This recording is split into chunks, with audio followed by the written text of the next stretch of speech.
салому алейкум ва раҳматуллоҳи ва баракотуҳу. Алҳамдулиллоҳ ки мо ҳазратҷон қатъӣ дар рӯзи саиди ҷумъа дар ҳарами шариф қарор дорем ва намози ҷумъаро хондем ва дар ин макони муқаддас ки ҳастем, ай ҳазратҷон хоҳиш мекунем ки дар ҳаққи тамоми ҳамватанон, бародарон, муҳоҷир, мусофир дуои хайре дошта бошанд. ассалому алайкум ва раҳматуллоҳ.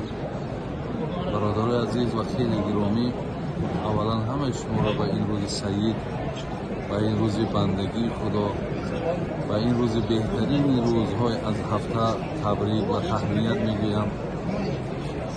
ва баъдан аллоҳ раҳмат кунад, шоира мегӯ ба тавофи каъба рафтам, ба ҳарам раҳм надоданд ки боруни дар чӣ карде ки даруни хона оӣ. мо умедмон ҳаминае, гумонмон ҳамие ки мо дар беруни дар як тайёрие дорем, я муҳаббате дорем, ё як даъвои ҳамин муҳаббата дорем ва ин муҳаббати хона моро ба назди худаш овард. аллоҳи меҳрубона бисёр сипосгузорем ва аллоҳи меҳрубона дуо мекунем ки касоне ки мисли мо вориам майл доранд, хоҳиш доранд, муҳаббат доранд ки дар гирди ин хона ҷамъ шаванд, тавоф кунанд, худованд ҳаматонро муваффақ бигардонад. аз ин лаҳзаҳои бисёр бисёр бо арзиш истифода бурда дуо мекунам ки худованд ҳамеша дар мулки мову шумо, дар ҳали мову шумо амну оромию беҳбудию хайру бараката аллоҳи меҳрубон насиб бигардонад. ربنا تقبل منا إنك أنت السميع العليم وتب علينا إنك أنت التواب الرحيم يا أرحم الراحمين. السلام علیکم و رحمت الله و برکاته. الحمدلله که ما قطعی حضرت جان در حرم در نزد خانه خدا قرار داریم، از بس که حرم جای اجابتی دعاهاست.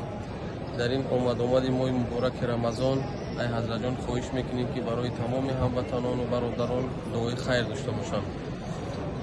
الحمدلله و الصلاة و السلام علی رسول الله. برادرای و خواهرای خیلی گرامی و مادرها و پدرای عزیز، در یک روزهای خیلی نزدیک، یک دو روز بعد گوییم انشاءالله ما در یک ماهی رحمت، در ماهی مغفرت، در ماهی بسیار خوبی ها و نیکی ها انشاءالله می رسیم. از الله مهربان دعاگو هستم که خدای مهربان ای رمضان تا رمضان که خود مغفرت و آمرزش گناه های ما هست، خطاهای ما هست، خدای مهربان همگی کمبودی هامونا، لغزش هامونا مغفرت فرمایی و این ماه را الله مهربان توفیق بندگی و توفیق روزه داشتن و الله مهربان دعا کنیم که خداوند در این ماه ما و شما را از حفظ کنه تا که این یک ماه را ما و شما به خوبی و به نیکی انشاءالله روزه بگیریم و الله را دعا میکنیم که خداوند هر یک پاداش و ثوابایی که در این ماه دارد در نامه اعمال ما و شما نویسنده گردانه و خدای مهربان هر یک آرزوها، هر یک هوسایی که در دلاتون داریم با فضل و کرمش خدای مهربان حاصل کنه. آمین یا رب العالمین.